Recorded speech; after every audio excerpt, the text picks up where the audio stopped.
Halo, apa kabar semuanya? Sudah lama tidak ketemu di dunia YouTube ya. Jadi memang kemarin saya sempat off beberapa bulan karena sedang hamil dan lumayan dapat morning sickness yang agak parah ya. Jadi bawaannya pusing melulu, sisanya hanya bed rest doang. Jadi agak sedikit dikurangi kegiatan-kegiatan atau kesibukan-kesibukannya kemarin. Ya, em, saya dapat banyak pertanyaan nih dari beberapa subscriber ya. Mereka nanya, Kak, apa sih suka dukanya tinggal di Kanada gitu. Cuman ya, saya kan masih 1 tahun ya tinggal di Kanada di negara suami. Tinggal ya, bukan bukan berwisata. Kalau berwisata sih banyak suka dan dukanya, tapi kalau tinggal itu saya masih 1 tahun di sini, jadi masih seumur jagung. Jadi saya coba untuk menjawab, tapi ini menurut pengalaman aku sendiri dan menurut pemikiran aku sendiri ya. Jangan digeneralisasi karena tiap-tiap orang berbeda pengalamannya. Oke. Hmm. So, hari ini memang tepat setahun saya di negara Kanada, ya negara suami karena ikut suami saya habis menikah. Ada beberapa suka dan duka yang sudah saya alami ya. Oke, saya akan beberkan dulu sukanya ya. Sukanya dulu kita bahas, baru nanti dukanya ya. Sukanya itu sudah pasti pertama bisa dekat dengan suami ya. Dulu kami relationshipnya itu LDRan. Jadi paling ketemunya cuman sekali setahun. Dan pas karena COVID itu nggak ketemu selama 1 tahunan gitu. Jadi ketemunya hanya face to face, lewat handphone atau lewat komputer atau laptop. Jadi setelah ikut suami ke negara Kanada, ya sudah bisa meet in person ya, sudah bisa bertemu in person. Jadi ya itu dia sukanya. Ya dekat dengan suami ya, enak lah ya. Yang kedua sih sudah pasti perbedaan sistemnya ya, khususnya sistem pelayanan masyarakat yang saya lihat ya. Jadi bedanya, sorry ya kalau saya harus sedikit jujur sekali lagi, ini menurut pemikiran saya sendiri ya, menurut opini dan pendapat saya sendiri, pelayanan publiknya di sini jauh lebih baik dan lebih melayani daripada yang saya dapat sebelumnya di negara asal saya ya. Jadi di sini mereka benar-benar melayani memang. Kemarin saya sempat harus urus-urus banyak dokumen waktu pertama kali datang ke sini ya. Urus dokumen permanent resident, urus dokumen untuk dapat healthcare, terus mengurus akta nikah, banyak ya dokumen-dokumen. Mereka memang benar-benar melayani. Dan ketika kita tidak bisa menyediakan dokumen yang mereka minta, syarat yang mereka minta, mereka kasih solusi yang lain. Dan mereka membantu dalam solusi itu gitu loh. Jadi mereka nggak hanya mengatakan kamu butuh ini. Nah, enggak. Mereka nanya, kamu ada ini, karena kita butuh ini. Saya bilang, saya nggak punya. Oh, saya bisa bantu dalam hal ini. Jadi besok kamu datang, kita begini. Jadi mereka langsung ikut juga membantu kita dalam mengatasi masalah ya. Jadi seperti itu yang menurut saya melayani ya. Dan kedua itu khususnya untuk sistem pelayanan kesehatannya, saya acungkan jempol ya. Kebetulan di Kanada itu pelayanan kesehatan itu gratis ya. Bukan gratis sih, sudah dibayar melalui pajak oleh suami ya dulu ya. Tapi ketika kita berobat ke rumah sakit itu gratis ya, dibayar healthcare dan memang benar-benar gratis, tidak ada tambahan biaya-biaya lainnya selama kamu dapatnya di rumah sakit, termasuk obat ya, obat dan makanan yang diberikan oleh dokter di rumah sakit. Lain hal kalau obat itu prescription. Prescription itu maksudnya apa itu ya? Resep dokter ya. Jadi resep dokter itu kan kamu dapat dari itu dari luar rumah sakit. dari apotik ya, luar rumah sakit itu dibayar oleh asuransi kalau kamu punya asuransi. Jadi kalau kamu dapat obatnya dari rumah sakit, seperti suntikan-suntikan atau apa gitu yang diberikan dokter itu total gratis ya. Kemarin waktu saya lahiran juga, saya dari lahiran dikasih makan 3 kali sehari, biaya sewa kamar di rumah sakit, biaya vitamin-vitamin segala macamnya itu total free ya, tidak bayar sama sekali. Jadi saya datang ke rumah sakit, lahir, makan, pulang, udah selesai gitu doang ya. Sudah pasti mereka nanya data-data saya, tapi setelah itu pulang, tidak ada bayar-bayar sama sekali lagi. Itu yang saya kagum ya, sistemnya memang mereka benar-benar melayani. Lalu yang ketiga itu pola pikir masyarakatnya ya. Mereka lumayan open minded sini ya, dan tidak terlalu rasis. Kalau saya lihat itu yang saya suka, salah satu sifat masyarakatnya di negara Kanada ini, mereka tidak terlalu rasis ya. Jadi mau dia orang Asia, non Asia, Caucasian, non Caucasian, sama aja ya. Tapi sekali lagi itu menurut pengalaman pribadi saya ya. Jangan nanti ada yang, oh saya tinggal di Kanada kok, di kota ini mereka rasis banget sama saya gitu. Itu berbeda-beda ya, tempat tinggal orang beda-beda. Jadi kalau saya di tempat tinggal saya itu mereka tidak terlalu rasis dan lumayan ramah ya. Dan juga kriminalnya rendah ya, low crimes di sini. Jadi kemarin sempat ada pengalaman. Saya memang tipikalnya orangnya agak lelet ya. Jadi kemarin waktu jalan-jalan di taman umum, saya sempat ketinggalan dompet ya. Saya tahu itu tinggal di taman, tapi tidak tahu di mana tepatnya, kan taman itu luas ya. Jadi saya bilang sama suami, honey, I think I lost my wallet. Where did you lose it? I don't know, I don't remember, but it was in the park last time I saw it. Lalu kami pergi balik ke tamannya, kami cari-cari seperti mencari sesuatu yang tidak pasti di mana tempatnya gitu ya. Terus ada seseorang wanita setengah baya yang nanya, "Are you looking for your wallet?" gitu. And then I said, "Yes, of course." Jadi dia mungkin melihat gerak-gerik kami yang mencari-cari, mungkin dia tahu ya kami sedang mencari dompet, dan dia lihat wajah saya, dia cocokkan dengan gambar. Kebetulan di dompet saya ada buat gambar saya supaya setiap orang bertemu bisa mengembalikannya gitu. Terus dia cocokkan wajah saya dengan gambar yang ada di dompet. Oh ya, you're the owner. Dan dia kembalikan dompetnya. Dan tidak ada berkurang sedikit pun, baik itu receh-recehannya, duitnya, koin-koinnya tidak ada berkurang. Jadi saya bilang, aduh terima kasih ya. Padahal itu sudah jelang berapa jam ya, 5 jam yang lalu. Jadi dia katanya stay di park itu, dia rencana bakalan stay di taman itu sampai 24 jam. Jika tidak ada yang menjemput, dia akan ke kantor polisi mengantarkan dompetnya. Dia bilang begitu. I'm waiting for you katanya. Jadi dia sengaja memang meng-cancel semua kegiatan 1 harian untuk menunggu pemilik dompet ini kembali untuk mencari dompetnya di taman. Jadi dia, saya salut ya. Dan jika tidak datang, katanya dia bakalan ke kantor polisi untuk mengantarkan dompetnya. Jadi di situ saya sangat amazed sekali ya. Saya sangat kagum sekali jujurnya. Jadi mudah-mudahan tidak berubah ya orang-orang di sekitar saya.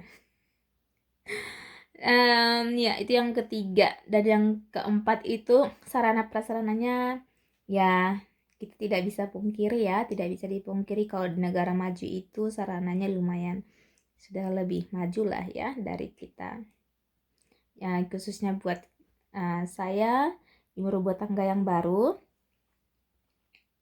Sorry, agak serak-serak. Ibu rumah tangga yang baru ya. Kebetulan saya off dari karir saya, supaya bisa lebih fokus menjaga anak. Jadi saya stay at home 24 hours ya, 24 jam. Mengurus pekerjaan rumah itu dulunya dalam pikiran saya itu menakutkan sekali ya, karena bakalan dalam pikiran saya itu semuanya serba manual seperti waktu di Indonesia ya. Kalau sekali saya, jadi kemarin saya pikir saya bakal cuci baju pakai tangan, terus cuci piring pakai tangan di wastafel, terus nyetrika baju lagi, menjemur baju. Padahal di sini tidak dijemur baju ya, karena memang kan salju. Jadi musim dingin tidak mungkin mereka menjemur pakaian kan, jadi nggak kering-kering lah.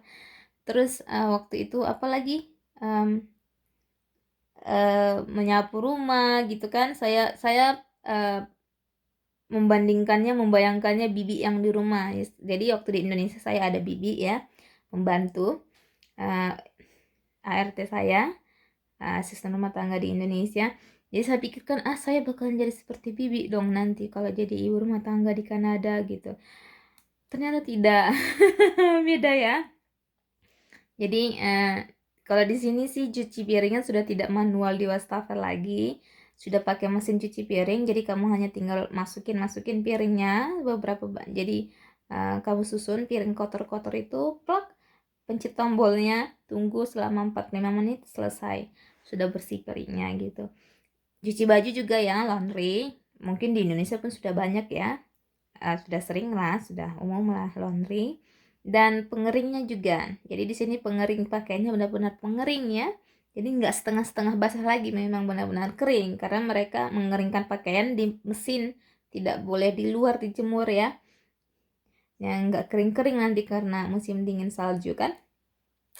Dan saya lihat tidak ada ya orang-orang yang hanging yang menggantungkan pakaiannya di luar.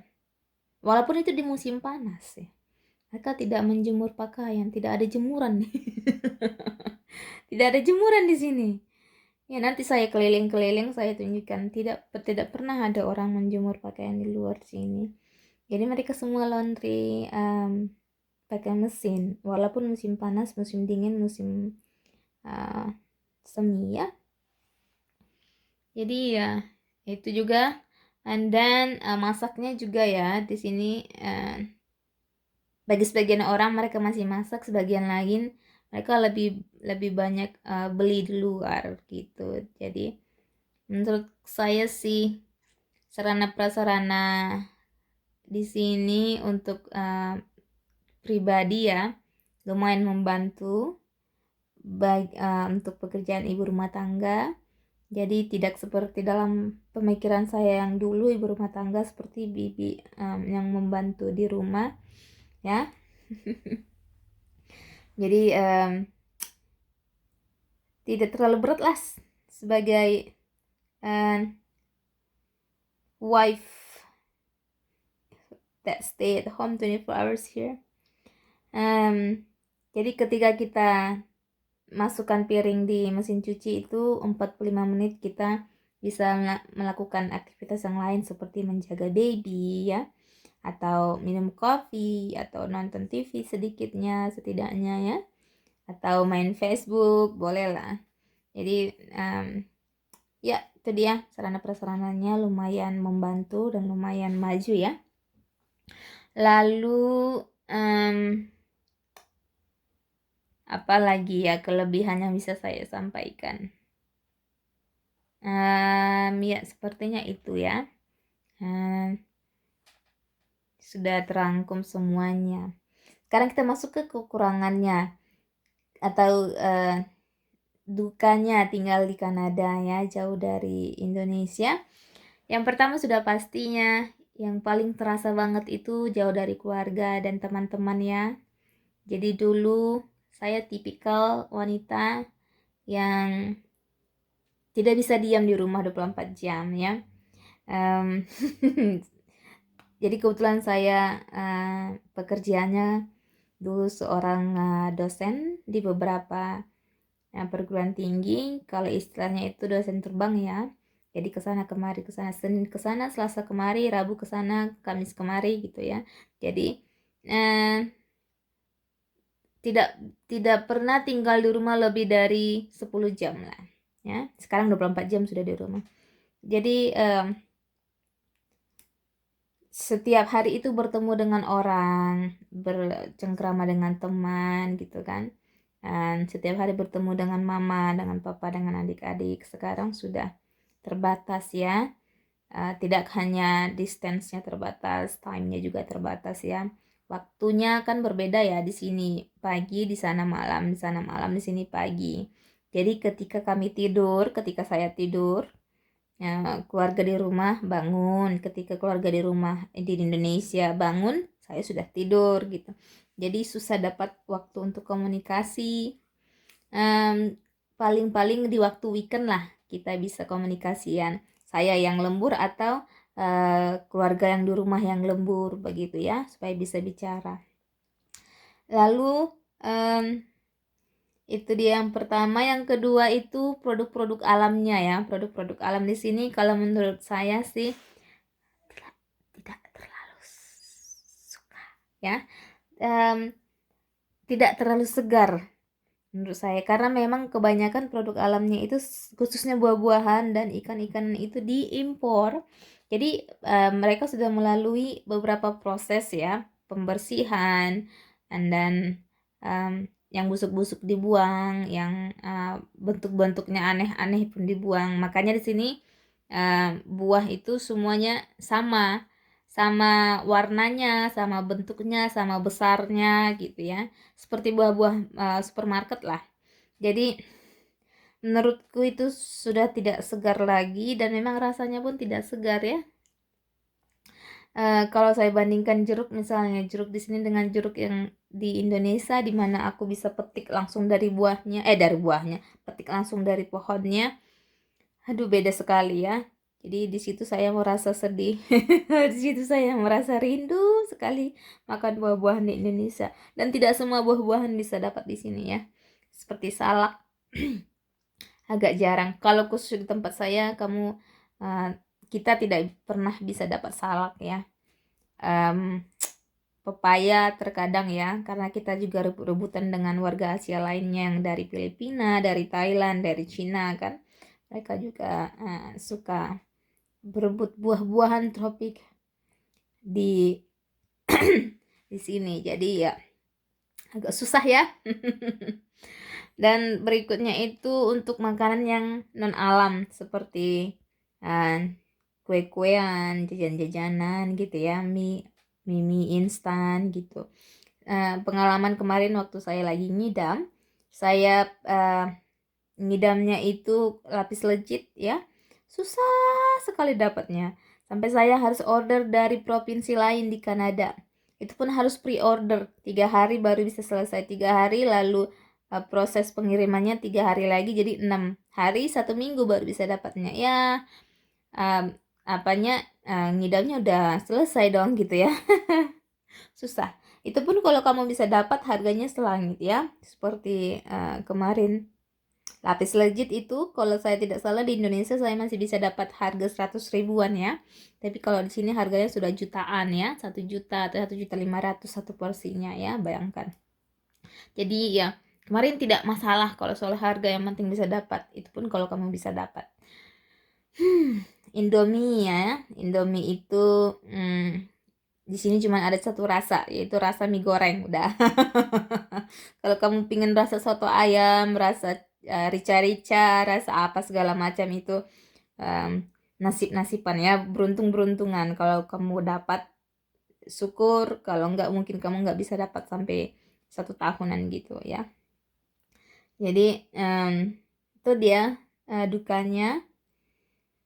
Dan berikutnya itu duka di sini ya, lagi-lagi kita tidak punya teman ya. Tetangga di sini juga, tetangganya lebih menjaga privacy. Jadi tidak seperti kita di Indonesia ya, kita bosan di rumah kita bisa datang ke tetangga, ketok pintu, tok tok tok, lagi ngapain neng gitu kan, cerita-cerita yuk gitu, gosip-gosip yuk gitu. Kalau di sini tidak ada ya. Sebelum kita bertemu dengan tetangga yang dekat sekali rumahnya, cuma 3 langkah dari kita, terkadang kita harus buat appointment. Appointment itu janji temu ya. Terkadang kita harus buat janji temu. Jadi kita bilang, hey, besok kamu lagi sibuk nggak gitu? Enggak, saya nggak sibuk. Kenapa? Kita barbekyuan yuk. Nah, jadi kita harus buat janji temu dulu. Atau besok kita ini yuk. Besok saya berkunjung ya ke rumahmu, bisa nggak gitu? Hanya berkunjung doang. Oh, besok saya mau istirahat gitu. Nah, tidak mau diganggu karena mereka mungkin istirahatnya itu dalam seminggu hanya sehari, dan di sehari itu kalau kamu datang lagi ya dia nggak istirahat dong jadinya gitu. Jadi ya pergaulannya itu, saya nggak bilang itu lebih baik atau lebih buruk dengan di Indonesia, cuman berbeda dengan eh, yang saya alami ketika Indonesia. Jadi proses ininya agak susah bagi saya, proses untuk eh, adaptasinya. Bukan susah sih, tapi ada rasa loh gitu ya gitu, paham nggak sih? Oke, jadi itu dia dulu suka dan dukanya ya, secara garis besar yang bisa saya sampaikan. Selama 1 tahun masih seumur jagung, tinggal di Kanada sebagai permanent resident. Oke, nah kebetulan hari ini, eh, oh bukan hari ini ya, besok ya, Canada Day. Jadi ada beberapa event yang bakalan bisa aku rekam ya, dan aku sharing di YouTube. Dan untuk seterusnya pun akan aku sharing kehidupan ala ibu rumah tangga yang tinggal di negara Kanada. Kalau mau tahu bagaimana dia kehidupan sehari-harinya, tetap ikuti channel kita, channel Blesa ya. Dan bunyikan lonceng, subscribe dan bunyikan lonceng supaya tidak ketinggalan video-video berikutnya. Kalau kamu ingin tahu apa-apa aja yang perlu saya bahas dengan kehidupan di negara Kanada ini, kamu bisa komen ya. Saya akan coba untuk buat video dan jawab pertanyaan-pertanyaannya. Oke, sekian dulu. Terima kasih. Jangan lupa di subscribe. Bye-bye.